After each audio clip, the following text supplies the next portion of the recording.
Hey everybody, this is Panfurware LLC, and let that sink in with William Gary.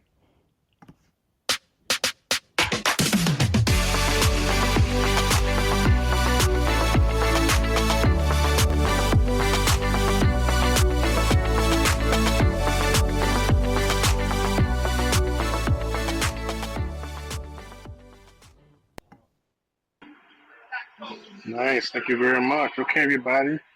Thanks for stopping by. Welcome to Let That Sink In. Tonight we're going to talk to William Gary. William Gary has many hats. He's heavily on the business side of music, so that's really interesting. And also, he makes music too. So we're really going to enjoy this. William, while I'm trying to get the questions together, go ahead and introduce yourself. Yeah, my name is William Gary. I'm manager of operations at Tune Registry, which is a music rights management platform. I oversee operations and also development. And then, unfortunately, I don't make music. I kind of wish I did. I want to write a little bit sometimes, but I have a label where I work with a artist from Ghana through by the name of Tina Brown Africa. Um, and that's my intro. That's me. Cool. Oh, wow. Okay. Forgive my confusion. So you're not a musician yourself, but you represent musicians, which is fine. Yeah. Because guess what? That's what we do too. Yeah. Yeah. So Okay. same bandwidth. That's excellent. That's excellent. So let's see here. Had to jump into my Slack conversation to see where I kept my questions. Um, so let's circle back to what you just said. So you have an artist from Ghana, which is super cool. What's their name again? Her artist name is Tina Brown Africa. So she's known, at least within her hometown, for doing dance hall, but she actually does every genre of music, which is really cool. Okay. Yeah, you know what? The world likes to dance, so Yep. that's a very good genre to be in. Haha! I failed the question. My goodness, you would think I'd be prepared for my turn to host, Eric. Sorry about that. Okay. Oh, Eric, thank you very much. Yes. So those who are here, if you look at the top, you'll see in the app it has our link to our license website, Panfurware LLC/license. And that's where the majority of our public-facing music are, so that you can listen to the spirit of what we have. We also make bespoke music, meaning if you have a particular brief or project and what we have doesn't fit, but it's close, we can mix it from scratch, or we can customize what you already heard. So we're prepared for that, and that's our license website. So enough of the ads. Um, so William, can I ask, where are you from? I'm from, I grew up in Gainesville. So childhood, um, is Gainesville, Florida, home of UF. My adult hometown is Tampa.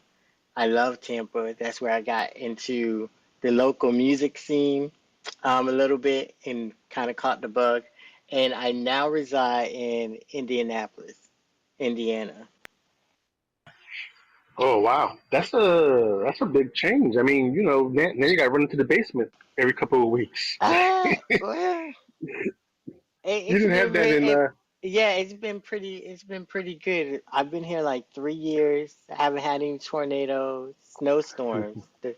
I still can't drive in the snow, so that's tough. But it's been Oh pretty cool. Not too much of a difference. yeah, that's cool. Yeah, it's still, is that considered like a lower 48 No, that's like section, I the guess? Midwest. Midwest. Okay, okay. Yeah. So you're in the breadbasket. That's where you are. You see a lot of farmland and cornfields and all. If I ever left the house, I would. Cause it's a lot of rural areas, a lot of manufacturing as far as employment, a lot of tech though. Right. Interesting enough, but it's pretty cool. That's good. Well, yeah, you said only been for the last 3 years, so right before the pandemic. So you haven't Oh. probably haven't got any vitamin D in a while. No problem. Uh, so um, so how many years have you been in the business? So, um, a long, a long time. So what started is as I started watching, Spotify come about, and then DistroKid.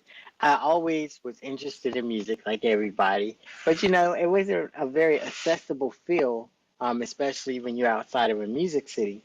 So I once I got into the local scene, um, I basically understood the flaws with management and didn't like it. And I wanted to start a label.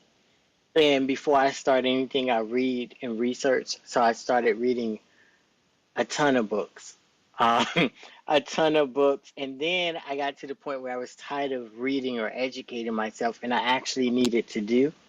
And that's when I kind of started trying to find an artist to work with. So I don't know how many years it's been since I first picked up all you need to know about music business, but it's been a couple years. Cool, cool. Yeah, and I was going to mention that probably was the book because that's a de facto book um, for required reading. Yeah, it Oh gives yeah. it's like a Donald S. Passman.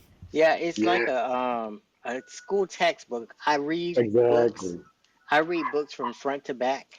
And Yep. so a lot of that stuff was outdated or it wasn't relevant, but the principles, like the foundational knowledge, is really important because you start seeing um, pieces of it in today's music business, and then with copyright law that underpins the entire industry. So maybe the newer or contracts may or may not have control composition clauses, but some of them do, or you may run into it. So it's like all the knowledge in that book you need to be aware of because uh, things fade in and out with time. Absolutely. And he does his best with new editions. Like he has a new edition now, but technology and music runs neck and neck at the speed of light. So even now, that book is slightly, just ever so slightly, out of date. But like you said, the principles is what count, and that's good. Yeah, Yes. Judean uh, got me reading that for a broader experience, so I can understand where everybody's coming from. Because, like you, I read like crazy, but only for music publishing. That was my focus. That's the only thing that I really cared about. But you didn't help me to understand that, well, that's not what everybody else cares about. So you have Right. to understand, what's on their mind. In order to do that, you have to read what they're reading. So Yeah. that book But is. on the Go ahead. music publishing side, when I was reading books, that was the side that was most complicated, and so I became very fascinated with how it worked. um, and I don't know, because it was so complicated. It's like if you can kind of get a firm grasp of music publishing, the rest of the American music publishing, the rest of the industry is a piece of cake to learn and understand. Absolutely. I agree with you. Sometimes you just have to start from the 3,000, 30,000 view. Sometimes you have to drill it down. And sometimes learning the more complex formulas will allow you to understand the less complex, the simpler formulas, since they're all built on the same thing. So I agree with you there, definitely. Um, and I like your dream answer. You're not quite sure how long it's been. That's like you're in a dream and you just jump in the middle and you're there. You Yeah, don't know how long you've been dreaming, but you yeah, know you will there. So yeah. It's that's, been, been a pursuit. yeah, that's a legitimate answer. That's cool. That's like when you met a friend. You say, "Man, where did we meet? How long we known each other?" So music has been your friend for so long. You forgot the beginning. That's cool. So what uh what made you sign a a a person from Ghana? So I really wanted to work with a female artist in the US, but I wanted to work with someone, obviously that I believed in. However, it was around the time that everyone wanted to own their masters. I was outside of a music city and I insisted on having contracts. So you run into a lot of issues trying to sign US artists. Even like they want you to have connections when you just still trying to learn. So I wind up seeing Tina. I was, they have all those music groups on Facebook.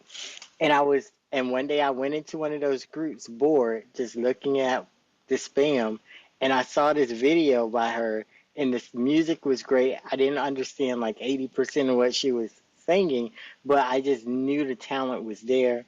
And then I kind of went to her Instagram, and the way that her and her team there had marketed her on Instagram and had the photos and the cover art. It was very polished, and I just, hit her in the DM. Was like, I want to help and wanted to see where we could benefit each other, and that's how it started. That's cool. Yeah, and I ran into the same things you ran into as a music publisher. Well, for one, I didn't want to be in the limelight, because I'm not in the limelight in my mind. It's good that I don't know anybody. So when I come across people, that I would like to sign or just talking, and they ask that question, oh, do you know such and such? Do you know such and such? And I say, no, I don't. Proudly, it is kind of put in a bad light. Like you're supposed to know everybody from step one, and that's impossible. And I agree with that. So I I've done like what you've done. Start if I'm starting off, somebody else starting off too. You know, so you find someone that's starting off the same as you, same speed, but they're also going the same direction as you. Have the same energy, same focus. So it sounds like that you found that with you said her name was Tina. Yeah, her name's Tina. Um, Yeah, and it's very important to work with who's willing to work with you, right? So that was really big for me because like you, I like to be behind the scenes. I'm kind of shy, so I just want to do the business, right? So I'm not gonna know everybody. I'm not gonna post pictures with celebrities and all that stuff. So if you're like, well, you don't know nobody, or I don't want to work with you because you don't have this clout to you. I also don't want to work with you if that's what you're looking for. exactly. It filters out a lot of headaches, don't it? It saves you a lot of headaches Yeah, because those kind of people, they want it fast. They want it fast, and nothing comes fast. yeah, So that kind of saves you the trouble of those people that think they're gonna blink their eyes and become super famous.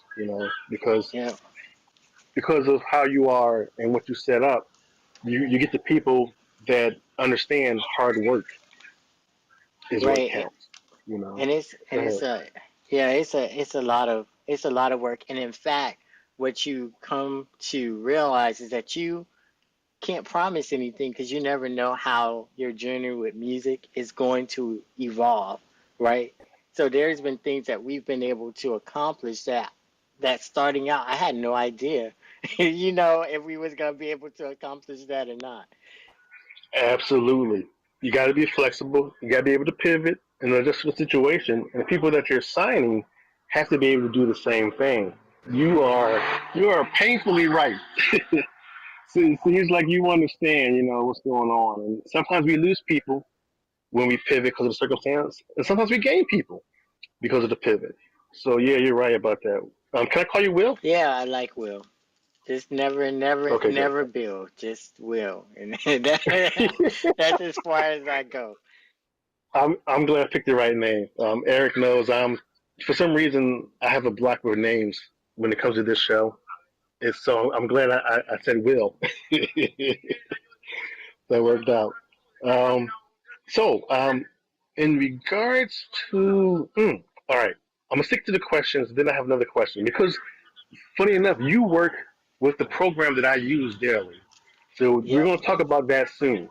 And I love that program that you work at. And Dave Brogan, that's my guy. So Yeah. that's coming around the corner. What we're gonna talk about. But which PRO um is Tina with currently? I affiliated with ASCAP because I was in the studio at one point, and they told me that ASCAP was the PRO that you affiliate with like 4 or 5 years ago. Um, I will say that I'm very interested in seeing the BMI experience. I will say that, but right now she's repped with ASCAP. That's cool because they're they're worldwide. ASCAP is worldwide. BMI is worldwide. CSAC is worldwide.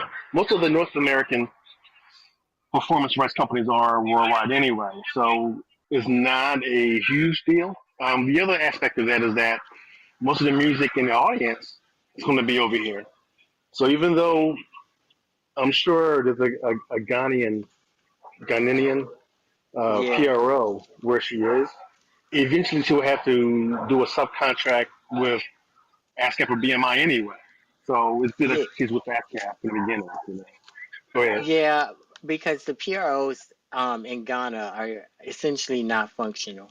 Um, the issues with, well, not the issues with PRO, but what you don't know until you start dealing with PROs is that their process procedures and how they license and report usage becomes very important. And you don't know how that's going to work until you start administering your catalog. Um, but you know, there's differences between the societies, um, and then you still have, a plethora of other issues and complications you have to work through outside of them. Yep, absolutely. And because you work for where you work, you have a special view of that from the inside, so you especially know. Um, and I forget now how it goes. I think ASCAP. Correct me if I'm wrong, Eric. We've gathered a lot of data from our songwriters, and I believe ASCAP is great for the full songs, and BMI is great for the instrumentals or compositions. Is that what we found out? Actually, I might have gotten confused. Go ahead. I think it was the other way. I think it was The other I way think it was the around. other way around. Okay. So yeah, ASCAP is good for the composers. So it's interesting that ASCAP is good for you. And interesting that you're interested in what BMI does. Usually BMI, thank you Eric for clarification, is good for the full songs. That's what they search for on the radio. That's what they search for in TV shows and things of that sort. Whereas ASCAP looks for the instrumentals, the composer side, and that's what they're more comfortable with according to the data that we found from our interviews and our songwriters. But I like ASCAP because they're a lot faster. Their technology is a lot more sharper, which you probably appreciate well Yeah, on your side. Yeah, BMI takes a long time. BMI makes you feel like it's 1930 and there's a group of people pressing, like when you go to the yeah, switchboard on the phone. That's what BMI. It just I don't hear it, but in my mind, that's what I hear when I email and call them. It's like, my gosh, you know, I emailed you a week ago. What's going on? ASCAP is like 2 days. They're yeah, on. they're pretty fat, pretty responsive. But again, you guys have noticed the specialization that the even though they perform the same function, they kind of put additional effort on certain aspects of the business, and that's good to know up front if you can. Yeah, Yeah, to that point, one real quick thing, something that I found is that when you're doing credentials searches and you're searching for writer the percentages on splits and stuff, BMI is way better. BMI's search function is way better than ASCAP's. Like, because when you search writer splits and associated publishers and things using ASCAP or BMI, they'll show each other. They'll go on BMI. It'll show ASCAP. It'll show people who are affiliated with ASCAP under a certain song, and ASCAP will show BMI, but BMI has more details. They're for one, it's a quicker response. Like just their website is quicker, but they actually show more details. Like they show the contact information for a lot of the publishers, whereas ASCAP doesn't seem to always have that information. So just a quick tidbit. Cool, thank you. And they're both trying. I believe they have a new third party that has merged the data together. Was it Songfinder? Will, you familiar with that stuff? They have Song View. Um, Songview, yeah, I was excited about it, but it's not much different than before. yeah. So, so I mean, Wow. it does kind of let you know that they've reconciled the registration Right, between the two, but it's the right, same information, and I still have to go to each of their unique databases to right, perform searches on their catalog. But right. So what's the difference? Right, right. well, they're Wow. trying. They're trying. So Yeah, E for effort. I appreciate the effort. Exactly. So those listening out there. This is what we go through. We're not sitting in our massage chair, chilling. We're trying to do paperwork for y'all, and it's crazy on the inside, as crazy as it is on the outside. So I'm glad we got Will here to open up, crack open the inside of this show here, how crazy it is with the paperwork too. Um, all right, so in regards to influences, so this is different because usually this is what we ask for our songwriters.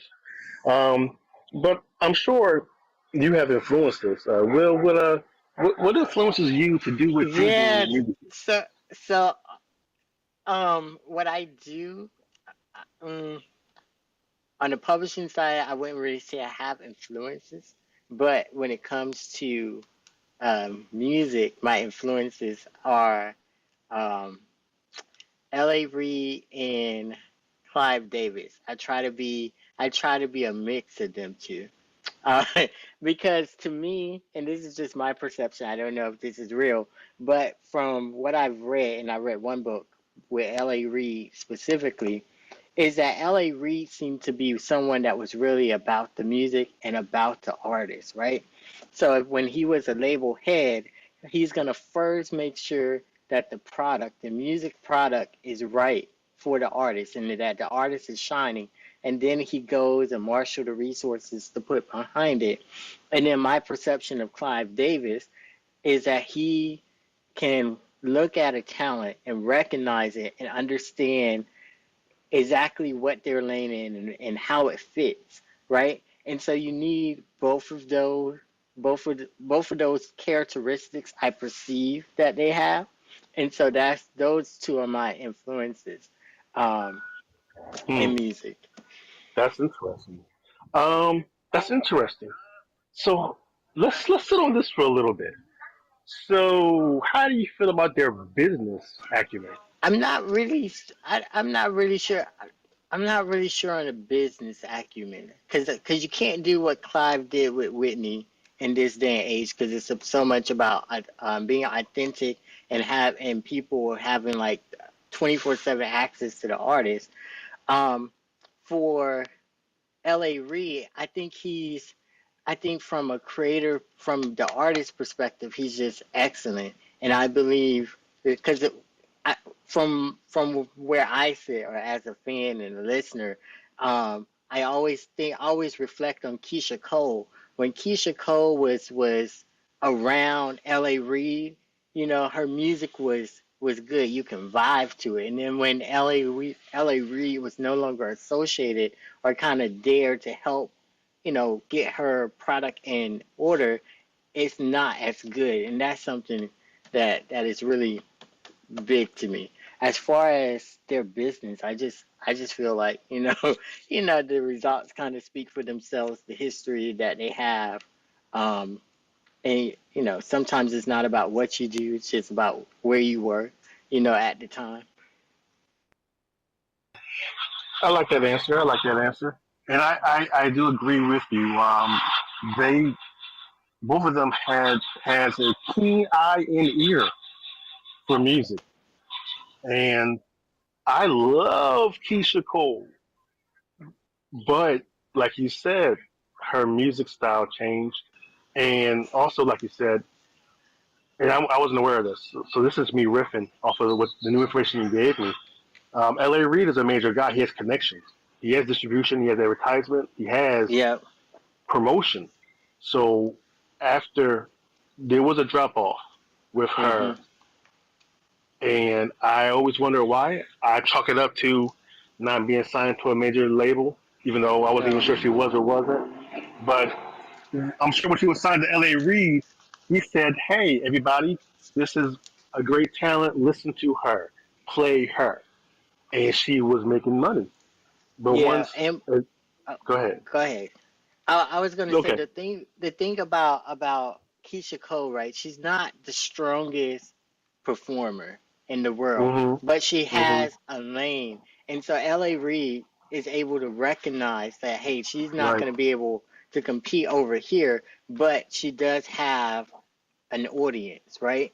Right. And so then Right. you have to make sure the music is right for that artist. And I just feel like he wouldn't just let her release anything to fulfill contractual obligations. He would make sure the music is right because he's Right. from the era where the music was the most important, not the Exactly. the promotion. Exactly. Right. He was about the music. He was a musician. He Yeah. was in the So biz. Him and Babyface. yeah, So he what he knew was music. So yeah, I agree with that. yeah. And Go ahead. go ahead. Oh, and then I could touch on just being fair on both sides because the music was his side, and with Babyface was the same way. The music was his side. It's unfortunate that it feels like they didn't have anybody really helping them on the business side of things.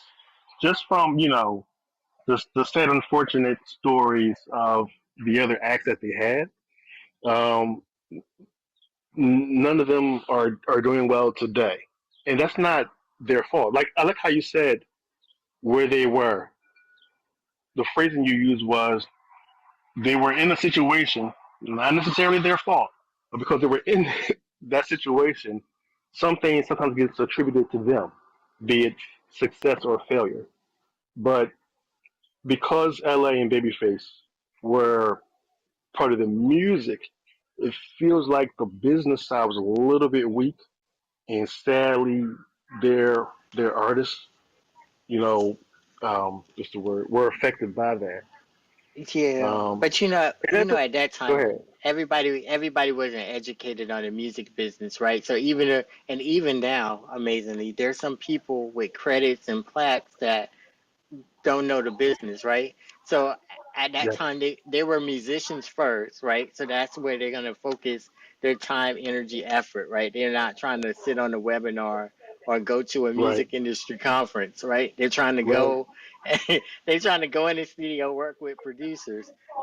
And so a right, lot of that stuff they probably just allowed their attorneys or the label execs because they also had obligations, right? They had to right, kind of let they kind of had to deal with what was given to them.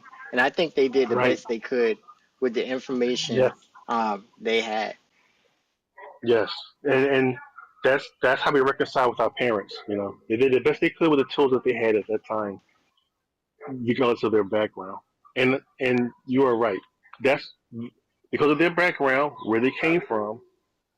They did the best they could do, and they weren't not that not not that they weren't aware of what was happening, but because that was sadly the norm. Not only did they not have the power or tools to change, but they didn't see anybody else doing anything different.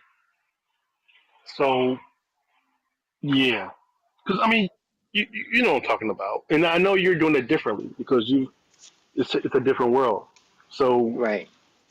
you're doing it differently. So you're making sure that Tina isn't eating up her budget. you know, um, Yeah. But you know, Tina's a traditional artist, and it kind of scares me because I try to educate and engage with her in this, but mhm, she's not really interested. So I kind of just handle it. Um, but I feel like at some point she will be. So I just want to make sure that one I can explain it to her in a way that she will understand, but she will also make sure that I'm mindful that at some point she's going to want to dive in. So it's really important that I handle the business properly and treat her fairly. So when she does turn her focus to that, everything is in order and it's kind of an easy conversation. and that's excellent. I applaud you for that, Will, because like you said, sometimes the artist is about the music, which is great. That's what you want them to be. But they have to understand the whole business initially so that when they hear something wrong, they won't say, okay, well, okay, I won't ask another question. That sounds weird, but I'll let it fly because I know they're doing their job. How do you know they're doing their job if you let that fly? You know, so Yeah. it's some education is needed, which is the painful part. Because most people don't want to learn too much. They're busy doing something else. They don't want to use their brain cells for that. But and that's the balance. It's a tricky balance. So I'm glad Yeah. that you And are. yeah. You know, I'm glad that you are doing that because it's tricky out there. Yeah. You know, Yeah. if you go ahead. I was gonna say I try to. Sometimes I just have to engage her in the business side in order for her to understand why I'm pushing certain things, right? Like you need to understand this so you understand when I ask you to sign this to have this split sheet signed off, why it's important and why I'm not pushing the music out until you do it. Absolutely, absolutely, and that's correct. Steve Harvey scared me to death. He told He didn't tell me personally. I watched him on a YouTube video from Earn Your Leisure. Are you familiar with them? They're young men who are trying to help the urban folks like us to not make the same mistakes that our past generations have been making. And he was on there with an interview, and he said that he was writing his checks, penning them to the tax return, and giving them to his accountant for years. And when he did do his idea of due diligence, checking his bank account, he saw that number that he wrote come out the bank account. So he thought he was good. Come to find out, he was not good. Have you heard the story, Will? Yep. And all I know is And is that? go Go ahead. ahead. No. I was And I that was it gonna was I was gonna say that he had his new wife or his wife at that time. I'll tell you one thing: if the wife is gonna make sure the money is taken care of. So if you, so if you want somebody to do due diligence, that's the person that you want to put over there. absolutely, absolutely, and it's unfortunate because he thought he was doing it right. In his mind, he thought he was doing it right. So it's it's tough. It's really tough. So the people that we hired to take care of us, Yeah. they see the same money that the artists see, and the same the artists lose their minds sometimes. So does the employees. They lose their minds sometimes, and they forget their job was not to be greedy and to take care of the person. So yeah, but yeah, he Yeah. thought he was doing it. He's like, oh yeah, let me check the bank account. Yeah, and Okay, great. I feel like in that situation, I feel like they should have forgave the debt. I feel like he had other options than to, have to dig himself out of that hole because Right. then I mean, because then the question becomes did this accountant report that income right to the right, IRS and pay taxes on it? And if they right. did, then that means that the taxes were paid on the money, right? But if he Eventually, didn't, yeah, then it's like the liability is not with me, Steve Harvey, because I don't have the money, right? right. And But he has the checks. He has the checks to show yeah, that so what's the word? He tried to do the right thing. Julianne, you can right. jump in anytime for the Oh, legal yes, I'm side. ready to jump in. Okay. Go ahead, Julianne, go ahead. First and foremost, as far as Steve Harvey goes, or Wesley Snipes, or any other celebrity who's gotten in trouble, any individual, any company who's gotten in trouble with their taxes being prepared by somebody else, you have to sign off on your tax return and say, yes, this is what was done throughout the year. You can't just say, I handed it over to my accountant and I just signed it. The IRS doesn't care about that.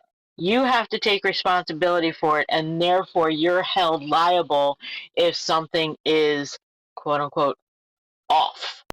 It's always going to come back to you. If you hired somebody to do your taxes, you better be ready to say, I take responsibility for this, because your tax preparer should have insurance for errors and omissions that should be able to pay back any kind of errors that result in penalties or interest.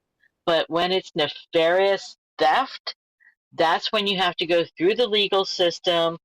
And before the legal system can even start going through its motions, the IRS is going to be there. Hi, give us our money. So you have to pay it out of pocket until you can go through the courts and say, one, I'm pressing charges for theft, embezzlement, whatever you want to label it as, and then I'm taking them to court and saying, and by the way, I want my money back, I want the interest, the penalties, and I want damages. So it's this whole rigmarole that you have to go through and trudge through in order to quote unquote get justice. And that's not always something that somebody like Steve Harvey is going to do.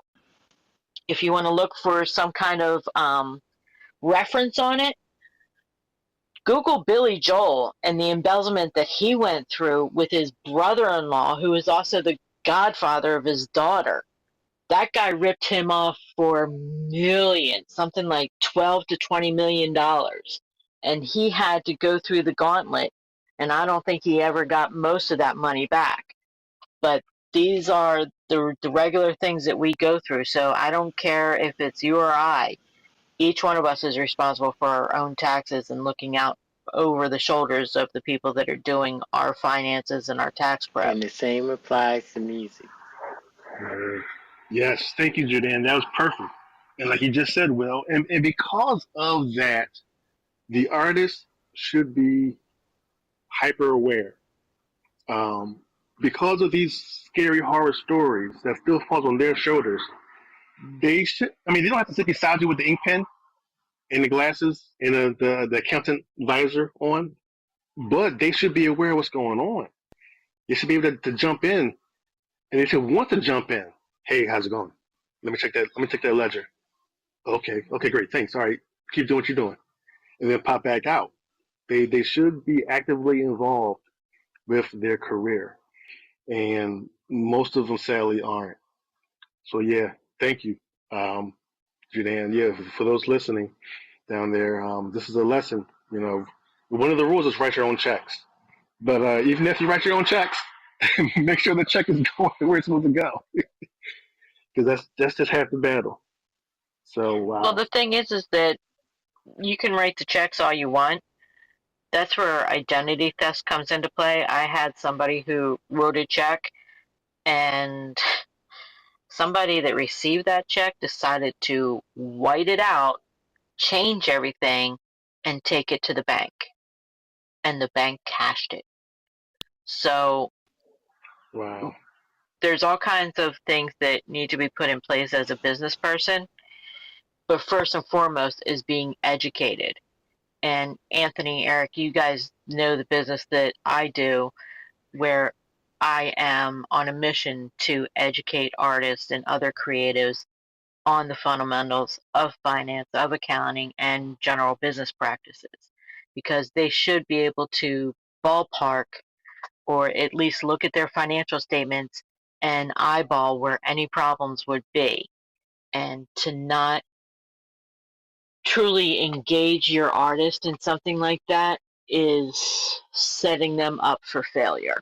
In the long run, in the short run, they have to be able to have that knowledge in order to competently make decisions hand in hand with other professionals that they're working with, whether it's management, publishers, or whatnot.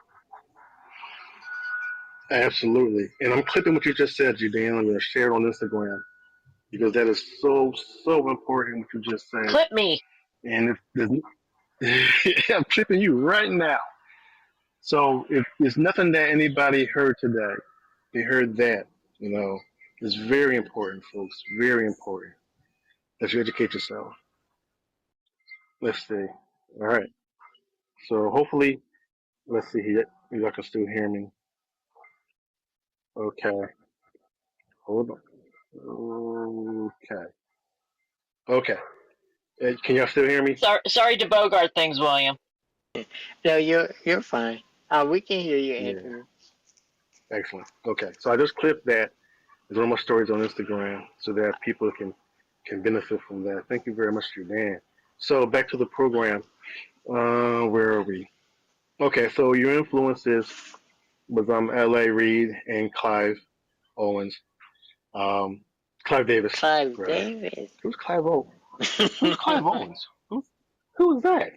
I don't know where that came from. Clive Davis. Yes. So yes, those are some very good music industry business folks or executives rather who has a tried and true resume.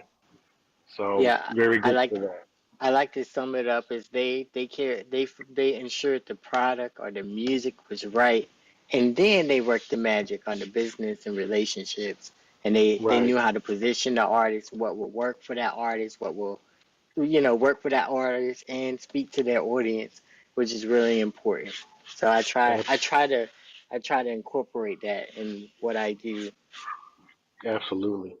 So that brings us to our next question. Have you had any success with your artists? Any placements?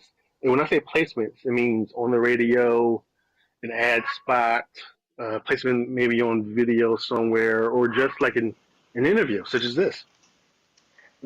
She does the radio interviews, but we haven't had. The only placements that we did well with was Boomplay, getting some playlist placements, and then Audio Mac is big in West Africa, so we've been able to consistently get put on trending, which does really well as far as growing her audience. Excellent. That's a success story. So that's working out well for you. Okay. So you said Boomplay and Audio Mac. Okay, so Boomplay is big Yeah, over there Boomplay, in Africa. yeah, Boomplay is like the is the Spotify of Africa. Right. And I feel like they're gonna always be strong because they focus on the content from the continent, right? And when you look at different reports and how the music industry is going, what they're saying is that there's less international music artists, right? There's less superstars and more like successful artists within specific markets, right? There's still some international artists, but most like when you look at the consumption of music in different territories, a lot of the consumption is local repertoire. Gotcha. We're gonna have to have a talk about that on the side later because I have an artist I worked with for years that's in I think he's near Lagos and we made some music together. He's an excellent rapper slash producer, and he had his own kind of group of people too. And we never spoke about Boomplay, so that's something. That's a tool that I'm gonna say thank you for. I'm gonna talk to him about it so that he can use it also because he's there. He's over in that area, so that's something he could definitely use. Um, and just like him, I'm sorry, just like your artist Tina. Um, it seems to be easier to get videos over there because he has a lot of radio interviews that he's dealing with. So that's a Well, is it easier over there? it's easier because it's more accessible. And um, what I liked initially was the fact that because internet penetration isn't how it is here in the West, is that a lot of consumers or a lot of people listen to mass media, right? They listen to radio and they listen to television or they watch television. A lot of things there, because I don't think they have payola. So there's always about um, some type of transaction happens, and then you're able to get interview slots or placed on or play on the radio. Whether it's like consistently or not is a different story. But the interviews they tend to have a slot for you to come in as an artist and tell your story, share your music, which is really cool because here in the United States it's not accessible as much. That's true. That's true. Good point. Radio over there because we have a lot more options over here. Radio isn't as important as it used to be, and yeah, payola. That's a thing. Sadly, that's been since the 50s. All types of genres will have to slide, some money to the DJ play. And I think I might have missed that part, but that's been over there too, or is not as it's not as like illicit. It's not illegal. It's kind of like the hierarchy of needs, right? So There you they're go. performing a Yeah, job, or yeah, they're providing you a platform. So if you're exactly. providing them a way to sustain themselves, then it's kind of fair. Right, and I understand that. Yeah, that's why I said illicit. Um, you know, over here we changed the rules. Things that was, bad is now good, and things that were good is now bad. Um, Yeah. but yeah, payola over here, it was necessary, but it was undercover, and the DJ would get fired for it. Whereas, like you said, if you're providing the DJ over there is providing a service, and Yep. there was absolutely no other way to get on the radio unless you pay the DJ, hey, you know, and then he'll say, okay, There's because yeah, rumor how else? What other way is there? yeah, rumor has it it's kind of the same way here, right? You still got to have a good marketing budget. Maybe you promote your show. So I hear that if they basically do ad buy. So if they're doing a show, they'll advertise on the radio, and then because of that, you have something happening in the market. You're spending some money with the station, and now all of a sudden you're able to interview, right? So, Right? you know, Yeah, Billboard and Billboard does a good job of uncovering that every like 2-3 years. oh wow, wow. Yeah, it's like I want to get my kids into the school, so I will give them $100,000 for their gym. Kind of, you know, Yeah, it's still still a little dirty, but it's clean dirty. yeah. So let's see. So when did you fall in love with music and realize this is what you really wanted to do? I always love music.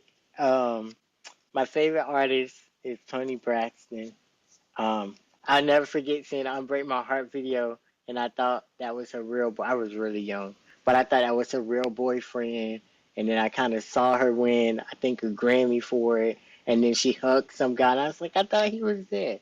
But Tony Braxton is like my favorite artist of all time. Um, and yeah, I try to write sometimes. I have some pieces of material where I can inspire work. If someone has like writer's block, but I've always loved music. That's cool. And I'm not surprised that Tony Braxton is your favorite artist because you like L.A. Reid. So yeah, I'm not surprised. Yeah, yeah, yeah, And that's cool. But that's good. That means you're in that window of amazing music. Like right after Whitney Houston. Right after Whitney well, Houston was the amazing music phase of Tony, and then you got Brian Boys yeah. and You have Men. Mariah You Carey. know, I was really of excited course, and about. I yeah, love Christina Aguilera because she has some pipes, but she has somehow five. Britney, yeah, somehow Britney Britney was the queen somehow. But I was like Yeah, Christina Aguilera, she can sing. yeah, because she tried to do it a couple of times in her videos. You don't have to. That's not your thing. You don't have to do that. You you can stand there and sing. Whitney Houston stood there and sung. Tony Braxton, Yep. she wasn't dancing in her videos. You could do something dramatic in your videos. It's a Yeah, video. she can't really Tony can't dance, but Yeah, and if she she doesn't, can she can nope, because it's about the emotion, right? It's about telling the story or carrying the exactly. emotion, right? Yeah, and that's funny. And um, times has changed, as you might have noticed. I don't know what's going on right now. Right now, I can't even explain what's happening right now. Right now, when people's playing, don't get me, don't be mad. But the only person who's playing R&B and rap right now is over in South Korea. And No, well, I no, I wouldn't say that. talk to And me, I talk don't to listen me. to K. I don't listen to K-pop. But I had a when I was blogging, I had a blogger a social a blogging friend, and I was Hmm. contributing to her blog, and then all of a sudden she went to K-pop, and I was like, what is this K-pop stuff, right? And then she was telling me, and Hmm. this was before BTS became huge, right? Because bloggers are always ahead of the curve. But she was telling Right. me that because R&B had this little dark moment in the 2010s, right? That's when they started trying to modernize the genre with R&B and bass. And she was telling me how all of the songwriters were writing for South Korean acts and doing K-pop because they couldn't find any work in the R&B space. But right now, R&B is pretty strong. We have I don't know how to pronounce her name, but Mia Long with Hours and Hours and a plethora of other singles she has dropped. Then we have her is pretty good, and then we have Gina Aiko whenever she comes back out with music. And we have, Summer Walker. Summer Walker reminds me of the good era of like the Tony Braxton era of R&B, where it's just authentic and well polished and presented. So we have, it's here. You just got to dive for it. You got to go through release radar, give every song Right. 30 seconds, and do a lot of skipping to get to the music that is new and good. I like it. I like your answer. I know Teddy Riley over to K-pop because he went over there about 10, 20, 15, 10, 10, 15 years ago. And he started writing for them because they were interested in our music, in the 90s music. Teddy Riley's 90s, that's the film. So why they had such a pull. K-pop has a huge pull on the African American um, It's cause it's cause emotional strain. it's cause it's our compositions dressed up. It is. It is our. It is our music that they're playing, and I like how you said that it's coming back. But the people that you listed are under barely 20 years old. Summer, her. So it is Yeah, coming back, and yeah. I do appreciate that. And you know what? I didn't realize how niche R&B was because I'm from Florida, remember? So in the South, R&B, like when they were talking about rock and pop and black, Backstreet Boys were the number one, like, and the R&B genre was the number one. In the South, R&B was number one like my entire life, right? Right. I never knew R&B not to. I always thought it was at the top of the charts because it's Right. all we kind of listen to It is didn't go R&B. anywhere. Yeah, R&B and hip hop, right? And that's Right. basically that was our existence. And I wasn't Right. as aware of, the different regions and what, I wasn't aware of that because I just didn't know. So Right. when they was Right. like, "Oh, R&B is niche or R&B is only generates X amount of dollars," I'm like, "What are you talking about? R&B is where it's at." I hear you, and I'm with you. Like when we hear about the people that's making number one on Billboard, and it's like, who are they? Yep. Like I never And heard who it. are listening? I never heard of them. Who's listening to them? Because I'm not listening to them. And yeah, that's an interesting point. Um, and that's how they do it. Like so. If I turned on my radio right now, I'm in Philadelphia, and I turn on Power 99 FM, I'm sure they're playing something that I've listened to 5 years ago. They're by design, they keep you in a cycle, listening to what they think you want to hear. And like you said, if you're not in that demographic that they feel you're in or not in, you're not aware of the rest. So yeah, in your area, Gainesville, Florida, maybe Tampa. I guess if it was more further towards Miami, you probably might have been exposed to a little bit more. But yeah, you hear what you hear all the time, every day, and it was beautiful. It was a beautiful world you was in that they created for you. and you didn't know there were others out there, and you didn't need to know. You know, that's what makes it so beautiful about it. They constructed something that you were in that you were happy with. You know, and that's how genres in music is. Yep, Um, and that's the power of radio. yes, and I wish radio was still strong because as a publisher, I would love to profit from that.